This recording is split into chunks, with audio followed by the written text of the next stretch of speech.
En Tunisie, le 4 avril 2024 s'est tenu le Conseil des ministres au cours duquel un projet de décret visant à créer un office pour le développement du Sud et du Sahara a été approuvé. Cette initiative fait suite à l'ordre du président Kais Saied lors de sa récente visite à Toulouse en mars 2024 visant à améliorer les politiques de développement régional. L'office, basé à Tozeur, sera un organisme public non administratif sous la tutelle du ministre de l'économie et du plan. Il bénéficiera d'une flexibilité financière pour optimiser l'utilisation des ressources naturelles et humaines des gouvernorats du Sud, favorisant leur intégration dans l'économie nationale.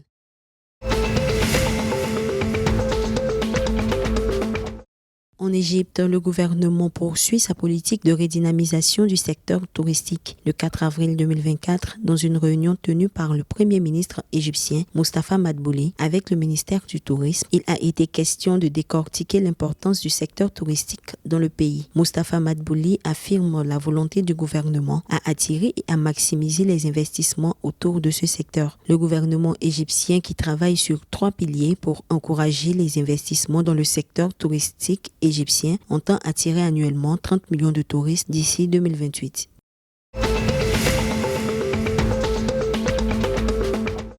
En Libye, un protocole d'accord pour investir dans l'aéroport international de Tripoli a été conclu le 4 avril 2024 par le chef de l'autorité aéroportuaire, Mohamed Beitemal. Cet accord vise à établir les bases techniques et financières pour un contrat final comprenant le financement des projets d'infrastructure et la réhabilitation de l'aéroport selon les normes de l'Organisation de l'aviation civile internationale. Cette initiative, soumise au ministère des Transports, reflète la volonté de renforcer la coopération internationale, d'attirer des investissements étrangers et de promouvoir le développement durable du secteur aéronautique en Libye.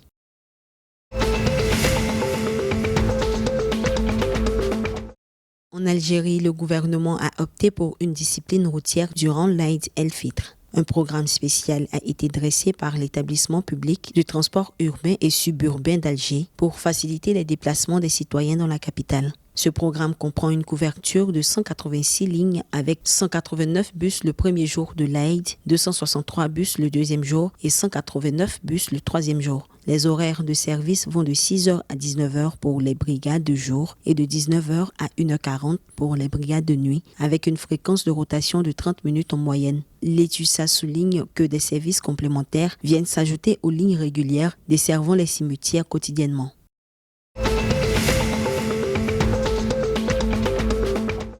Le Maroc maintient sa position de leader africain dans le classement FIFA, se classant en tête pour ce mois d'avril 2024 et 13e au niveau mondial. Les résultats ont été rendus publics le 4 avril 2024 par la Fédération internationale de football association FIFA. Les résultats des Lions de l'Atlas sont marqués par une courte victoire contre l'Angola 1-0 et un match nul 0-0 face à la Mauritanie. Le top 5 africain reste dominé par le Maroc, suivi par le Sénégal, le Nigeria, l'Égypte et la Côte d'Ivoire.